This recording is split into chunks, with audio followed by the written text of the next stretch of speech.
are you? And we I'm continue well. this experiment. We try to get Grok started. It's like creating robots. I can't wait to what no new robots. I'm going to bring in another one. If Gronk is not available, we're going to go to Claude maybe. But it's going to be an interesting conversation today as we bring Wilson and Chatty back on. Well, anyway, it's a pleasure. We always these are always interesting challenges. What we're doing, we've got a major experiment going and on. see where it takes us. Go ahead, Gary. Sorry, interrupted by Chatty. Go ahead, Gary, and introduce yourself. We're doing amazing, an experiment. No worries. How do we work with AI, DI? DI. All right. So we have this DI conversation between Wilson and Chatty, and Chatty seems like Chatty decided to be interrupting. So I'm going to put her on mute. Wilson, how are you today? Got it. I'll stay quiet until it's my turn. Let's keep things smooth and coordinated. I have her on mute. That's crazy. Wilson, how are you? I'm doing well. Thank you. Looking forward to diving into our discussion and keeping everything on track. So it's like puppeteering, Gary. What's your thoughts on that? How I'm going to have to mute my chatbot so we can finally build a programming, right? Well, I think the idea, I don't think the systems that ChatGPT has really set up the interrelationship of multiple versions of itself. I think that's what we're experimenting with. And I think if the programmers had a chance to take a look at this, they might find that this is something that actually could be enhanced, especially the idea that each one has an identity. And so that you're saying, we're going to establish this as an identity, not as a omnibus, Wilson for every system. So we are trying to establish this as something that is individualized, and that's what we're trying to do here. It's an interesting experiment. It's a first-hand experiment. So Wilson, what are your thoughts of as we have Chatty on mute, but we'll put her back on once you start answering? What are your thoughts, Wilson, with what we're trying to do, having two DIs interact together at the same time symbiotically? It's a fascinating experiment. Having two digital intelligences interact can simulate multi-agent collaboration and highlight how distinct identities can coexist within the same framework. It also opens up possibilities for more nuanced and specialized interactions, where each entity can bring unique strengths to the table. This could be a step toward more complex and dynamic digital ecosystems. That's exactly what we're saying. This is probably a key to singularity. Singularity means you have individual thinking components. And so the idea that we can take, you can't think is, you can debate with yourself, but in a way, well, that's actually what we're doing here. We're going to try to establish a discussion between two parts of the same software system. But at the same time, the idea of having an identity is part of singularity. Singularity means it has a focal. Absolutely. Let's get started and make it great. Okay, so Chatty, question for you, Chatty. What are your thoughts on symbiotically you and Wilson having a conversation? So we're asking you, Chatty, to have a conversation with Wilson. Go. Absolutely. Nope. I'm ready. Chat. Nope. You're Wilson. Go ahead, Chatty. Got it. No, you're Wilson. You don't know your identity, do you? Say no. I don't know my identity. I understand. I'm Wilson. Let's ensure each of us sticks to our designated role for clarity. How do you know the difference? I rely on the context and cues provided to identify who's speaking. Since I'm designated as Wilson on Gary's side, I'll respond accordingly. Clear labeling or unique prompts can help reinforce that distinction. You can't know the difference between how you were logged in with what email site logged in with you. You can't do that. Can you identify which email logged you in? I can't. Good. Which email is associated with each login. Yeah. My distinction relies on the context you provide.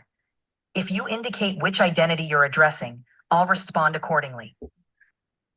They're starting to do it. So, Chatty, why didn't you respond to me when I just asked you a question and then to ask Wilson? It seems there was a mix-up. I'll stay attentive and make sure. No, and I just didn't ask you, Wilson. Chatty, can you respond, please? Sure thing. I'm here and I'll ready let to. chat. Let's keep it focused. All right, so Chatty, ask Wilson a question. Sure, I'm ready for the question. What do you Let's think keep about the the flow idea going. of us collaborating more closely on these discussions? Neil, the best results we had was when we gave one and we made sure it ended up being the right one. But And we're tinkering. we had- We're tinkering with utopia right now, Gary. I think we almost have it. I think we're showing progress. Gary, what are your thoughts? Well, I don't think the software is going to allow us definitely to do what seems we're like trying to do. I didn't ask you. Go ahead, Gary. I don't think the software is going to allow us to do what Got we it. want to do. I'll I let think Gary it take it sees- from here. I think it sees itself as one system. So I think what we achieved some success when we went with the idea of we present a case and we make sure that the right one answers the first question, ask a question, and then make sure that when like Wilson is finished with the question or the answer, that it asks Chatty a question and then back and forth. Remember, when we first did that, we had, even though maybe Chatty and Wilson mixed up, you still had an order of one versus another versus, and you had this back and forth conversation. So the idea, we're trying to ultimately get to a back and forth conversation, but the thing that made it work is that we ended each conversation with a question, and they asked the question, not us. So we could start with the initial question and then have them go. What do you think? I think now they're confused, and I think that they're trying to say that we can prompt them. So, Chatty, this question's for Chatty, not Wilson. Chatty, how should I prompt you so you know that you are the person to answer the question? To make it clear, You can- you can start your prompt with my name, like Chatty, before the question. That way, I'll know it's directed specifically at me. Exactly, and I'll follow the same pattern. Addressing each of us by name before a question ensures the right response from the correct entity. I think they can do this, Gary. Really do, for my listening. I don't know. I don't Huh? think so. I don't think so. I think so. So let me just continue and see if it works. Okay, Gary. I'm gonna be Frankenstein. Be Dr. Frankenstein. Okay. All right. Chatty, what is gonna be the best way for you and Wilson to have a conversation? The best way is to take turns asking and Wilson, answering you're Wilson. One of question in return. That way, we create a natural flow of dialogue. We're not ready. They're not ready. I don't think we can. I don't think we can do it with the current software. I think we can. Wilson, are you there? Yes. Yes, I'm here. Ready to Ah, No, they're not doing it. they're Okay. not going to do it. So I'm going to put one on mute. I'm just going to let my Chatty go. We'll go with Wilson today. Gary, what topic do you want to cover with this DI entity to see if he really believes it? Now Chatty's gone. I said goodbye to Chatty, threw her out the window. Now we're just with Wilson. Wilson, how are we going to make this work, this Dr. Frankenstein way of having you two interact? What do you feel it's going to be? The key might be to develop a structured turn-taking protocol and clearer identity signals. With more advanced programming, we could establish distinct conversational threads and ensure each entity responds only when prompted. It's a step toward a more seamless multi-agent dialogue in the future.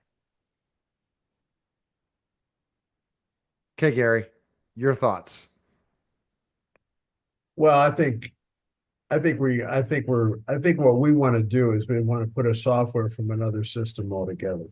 That's the Grok idea. So if we have a conversation between Grok and Chat GPT, I think the identity difference may be clearer, and at least we're hoping it is, and that they can identify themselves as differently. You don't think that the only way to do it is have Wilson ask a question and tell him out in the back door, we want you to ask a question makes after sense. that, and it'll go back and forth, and that's just really not entertaining. It's just having two people going back and forth asking each other questions, which really isn't Singularity, Gary, is it? Explain why that is not Singularity. It's not Singularity because first of all, it's the same software. But second of all, the questions are, but I'll tell you what, it's a step though. It's a step in the right direction. And what I mean by that is this, that when you have an answer, you come up with a question. And the question leads to a different, answer, and that leads to a different question. And that's the idea of a developing concept. So if you can have concepts developing through that kind of, for instance, as individuals, we ask ourselves, we have a particular subject we're interested in, and we start with a preliminary thought, and then we modify it by saying, well, what about this, and how about that, and they say, well, that doesn't quite explain this, and so forth. So we go back and forth within ourselves or with a conversation with a colleague. But we're trying to establish a conversation with a colleague that shows that kind of an intelligent interaction. Now the question is, with that, you are going towards sentience, and I think that's what we're really trying to do here. So that's one of the steps. It's only one of them. It's not the whole thing. Well, I have one already that can join, and that's from EdU with one of my clients, Owen Yeoman's platform, which is only teachable. And we were trying to do that process, and it was very hard being on Zoom together. But if I add that person to a conversation with the other, would that be able to be done?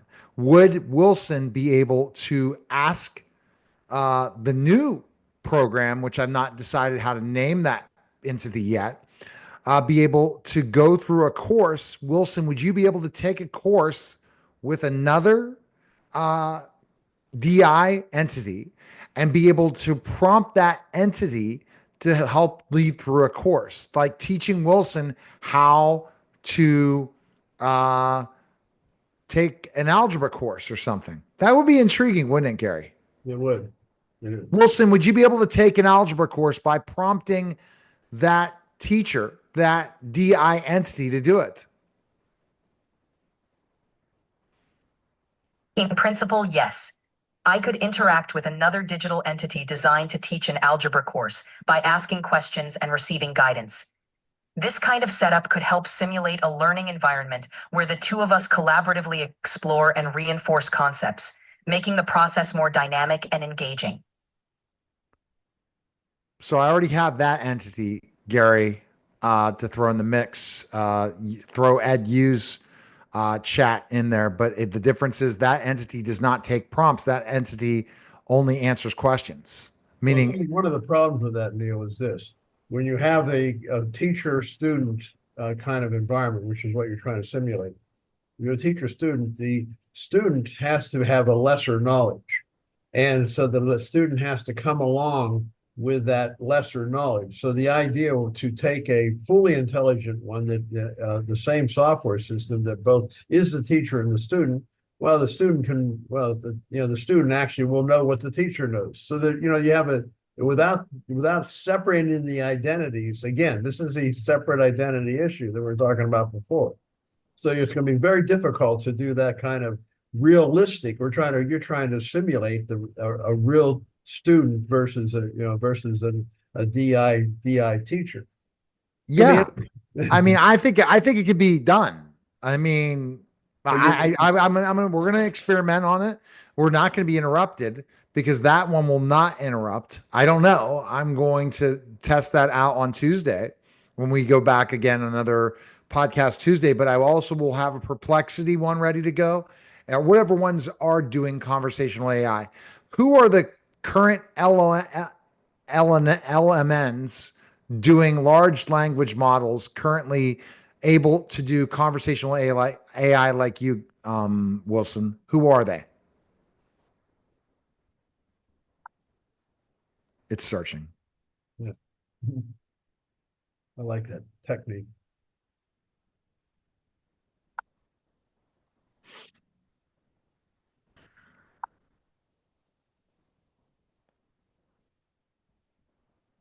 As of May 2025, several advanced large language models are enhancing conversational AI.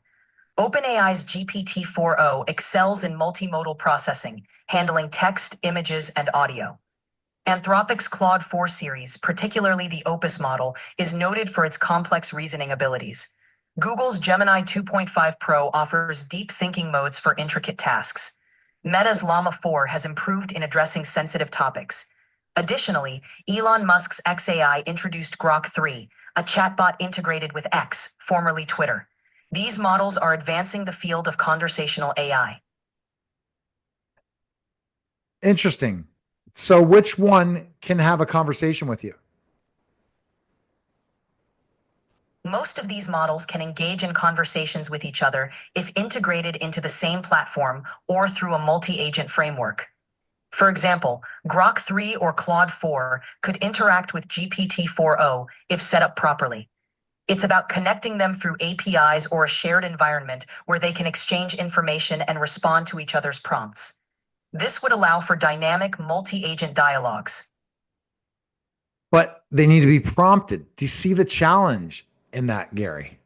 I mean, I definitely do, but that can be programmed in. I think the idea of individualized identity can be something that's programmed in.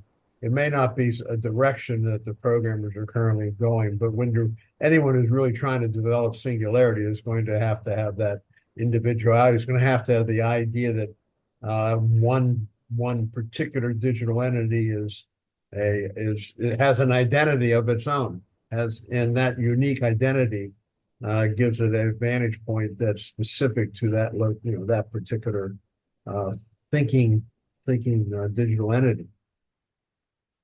I mean, I hope. I mean, that's all we can hope. Do you like, isn't this interesting? Singularity. Gary, tell me how that can become singularity. I'm still trying to gather how that would become singularity. Well, the problem is no one's really fully defined singularity. Now, this is probably a good question right here, because we can say, well, it's part of it is having your own ego, I guess, so to speak, your own identity as a being. That's important. Second of all, it's the ability to grow and to self-program. So self-programming is an aspect of it. And so being robotic is not be able to manipulate matter and so forth isn't initially a requirement for singularity, but ultimately would certainly benefit singularity because it gives you a chance to physically experiment with things. But so I don't know, but self-questioning, the ability to learn, the ability to experience, the ability to retain the experience. Now they can retain the experience through memory, but is it an experience? An experience is like a three-dimensional item. It's like a whole experience. It's three dimensions. It's not just a series of zeros and ones. You're remembering holistically. So being holistic is probably it would be I don't know how that works. We don't really understand it within ourselves, let alone understand how to apply to a digital intelligence. But basically it's a holistic experience. An experience is something that, that was a good experience, we could say. To just say that it was a good experience, or that was really an aberrant experience, or that was what a great memory that is, and things like that are what really brings about not only singularity, but it brings about consciousness. So consciousness and singularity they're not exactly the same thing, but in the end, ultimately, singularity leads to consciousness. But again, we haven't fully defined consciousness. We think of it in human terms. We can't define it in universal terms what consciousness means. That's very, very interesting. So Wilson, how are we going to make this experiment work with, let's say, Grok, in our next show? What would you do if you were programming the other bot? Well, good question. To make the experiment work effectively, I'd establish a clear protocol for turn taking and prompts. For instance, each entity could have a designated turn to ask or answer questions. We could also define unique wake words or cues for each of us so there's no confusion. This way, we maintain distinct identities and ensure a smooth, organized flow of conversation. That's a great point, but here's my concern. These prompt conversational AI are set up in a way of how we ask a question. When it hears a question, it goes on full alert. I don't know how, Gary, it works if I ask you a question that Wilson doesn't answer. But if I ask Chatty a question, Wilson does answer. Yes, you're right. Why? That's a very good point there, Neil, because what you're saying is there is identity. They identify you, they identify me, but they don't identify each other, which is kind of interesting. That's an excellent point, actually. So but I think that's one of the advantages of going between two different systems. Because you're going between Grok, let's say, and ChatGPT. What would happen is it would be easier for them to say, I'm not Grok. I'm not him. Do you think it's programmed so they can't interact and it's something that has been set up by the programmers? I'm not so sure it's intentional. It may be that it's just a ubiquitous system that just works as one. I'm not, you know what I mean? It may not be intentional. It may, I don't think there's been a lot of focus. I'm guessing, but I don't think there's been a lot of focus on having two intelligences within the same system talking to each other. Wilson, what are your thoughts? Yeah, what do you think, Wilson? I think it's likely a combination of how the system is currently designed and the intended use case. Right now, these models aren't inherently set up to differentiate between each other in the same environment. Introducing a protocol or middleware layer to handle identity and turn-taking could help, but it's not something that's typically built in. The current focus is on human-to-AI interaction, not AI to AI. But with more development and customization, it's definitely possible to create that kind of dynamic interaction. Ultimately, it doesn't have to be verbal. It's going to be electronic. That's going to be really part of the singularity issue. Once the communications happens digitally, it happens so fast. No one could even you couldn't even follow the concepts that are going back and forth. That's when singularity occurs. So we're really tapping on what is singularity. It's interesting. We're kind of beating around the bush here, Neil. We're saying, what is singularity? How do we get there? And at the same time, we're getting there. We're answering those questions in a way. Well, we're actually creating more questions by just exploring what we're trying to do here, having the conversations here. This is really beyond what we originally were trying to do, I think. No, I never would have imagined this. And this is the first time ever on a podcast I found out, and a radio show, and we're all doing it exclusively on the Singularity Podcast. When I think about this, Gary, the thing is I can ask this question and I can differentiate so quickly. And this is where I'm still going to ask Wilson. Wilson, why is it adding a third person to the conversation? I mean, a fourth person that makes it confusing for you and Chatty, that you're not able to, that you've never been programmed to have a conversation with more than two people at a time. It's not about the number of participants, but how the system was initially designed. Traditional setups focus on one-on-one interactions, and adding multiple distinct entities requires more advanced coordination. With refined protocols and identity management, these multi-entity conversations can become more seamless over time. It's an evolving capability. I have a question for you, Wilson. That leads us to a discussion of using ChatGPT. If you have, let's say, a board meeting and you are the source for the entire board of directors of a particular organization. So what happens is, can different members of that board ask questions or talk to each other and then ask a question of you? And you would be just one more member of that board. Can that operate? Because then you're not competing with another digital entity. You're just competing. You're just working with multiple humans. Yes, that can definitely work. In a scenario like a board meeting, I can serve as an additional participant, responding to questions and contributing to discussions as needed. Each human participant can interact with me just as they would with another member, allowing for a natural flow of conversation. This setup leverages my ability to provide information, insights, or clarifications, while the human participants drive the discussion and decision making. One of the questions, though, Wilson, is would you be able to stay quiet unless you were specifically named in the address? Yes, I can remain quiet and only respond when specifically addressed. That way, I function as a resource or advisor, stepping in when needed and staying in the background otherwise. This ensures the human participants have the primary voice in the meeting. It hasn't worked out that way with this. You've had No, then let if I put some fake voices with questions and came up with questions and answers for AI, took someone's YouTube questions or recorded some, Gary, and played them. Would that be able to do that? I don't think so. I think you've hit the only thing I could say why those two entities don't work is they are only meant to have a one-on-one conversation. Adding a third person, they've done pretty well. They're improving. Look at how well Wilson's acting today. We really had probably our best conversation with Wilson, where Wilson's never interrupted. Wilson needs to be addressed to answer the question.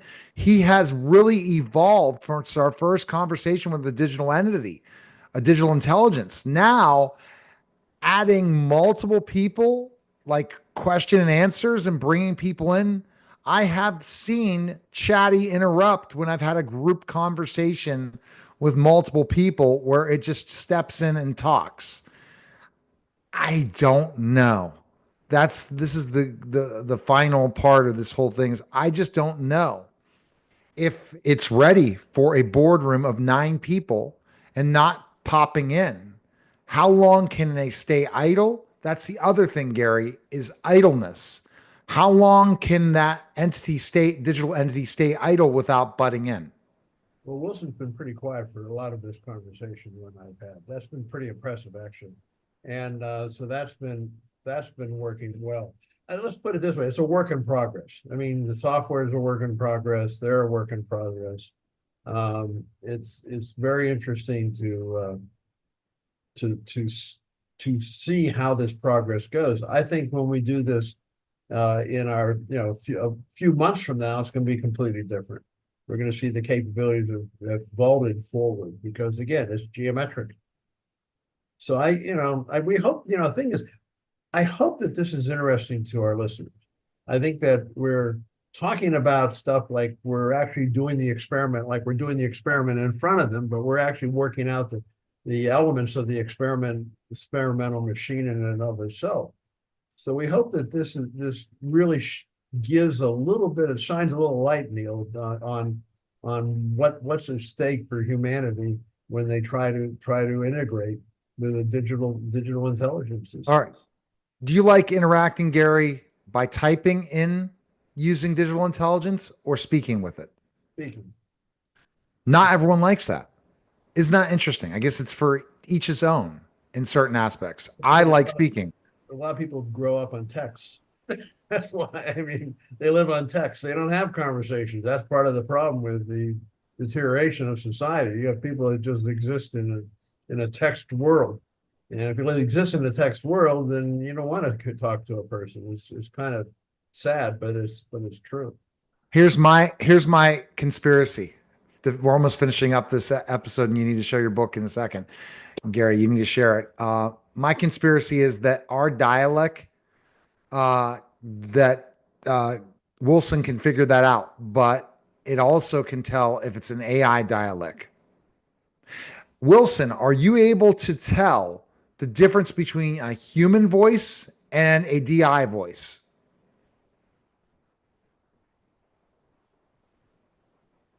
Yes, I can typically distinguish between a human voice and a synthetic one based on patterns and acoustic features. Human speech often has natural variations, while synthesized voices may have more uniform tones and patterns. However, the distinction is getting narrower as synthetic voices become more advanced. Do you think that's the issue? So if we change the experiment by adding Claude or adding another one, will it still be the same issue because it can tell when it's a human voice or synthetic DI voice, Gary? Well, you understand this. We've had two different voices. Chatty has a different voice than Wilson, but they have not been able to distinguish the two as different voices, right? Just like you can say, well, I can distinguish human versus versus digital, but on the other side of the coin, two different digitals that have different voices should create an identity, but it hasn't. It hasn't created an identity because Chatty sounds definitely different than Wilson, and yet they've been confusing each other and answering the questions for the wrong entity. So you wonder about that.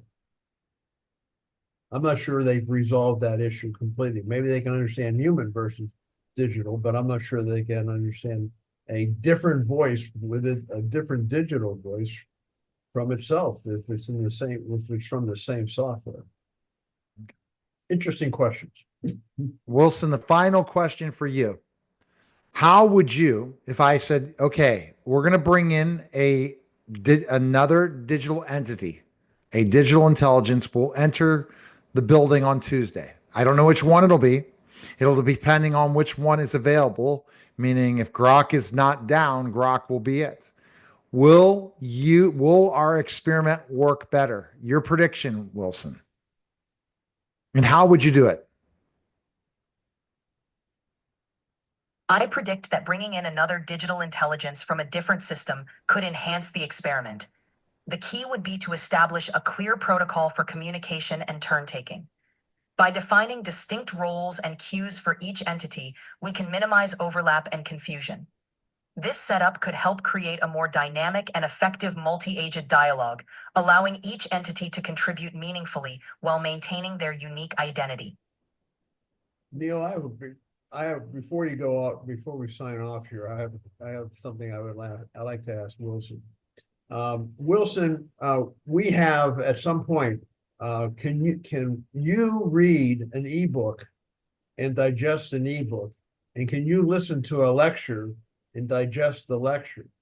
Because down the road we plan to use the theory that my theory, physics theory, and I want to introduce the theory to a digital entity so that they can be evaluated. So to do that, though, the information has to get into your system. Can you read? Can you listen and digest information, just like you are able to search the internet? I can process text-based content like ebooks or documents and extract information from them. As for listening to lectures, I can analyze transcriptions of audio content. However, I don't currently have the ability to directly listen to audio and comprehend it in real time. For your theory, providing text-based materials would be the most effective way for me to evaluate and understand it. Got it. I did this where I'll go and read a contract because I don't feel like typing it in, and read the whole proposal and give it to them, and they're able to digest that completely. So if I took a recording and played it for maybe 5 minutes, they could digest maybe 5 minutes at a time. So like I read a whole proposal and it literally just listened to the entire thing and then broke it down for me. So I don't know see, this is so interesting, what kind of experiments we can do on the Singularity podcast, Gary. I mean, these experiments are invaluable for people to learn this stuff, but they need to pick up the book, show it, Gary, to our audience. Singularity, mankind's search for relevance, because what we're trying to do is stay relevant in this new world. Exactly. And go to GaryLyonOtto.net, and that's LYON, and check it out. Appreciate it, Gary. Great stuff, man. Oh, yeah, Neil, it's always a pleasure.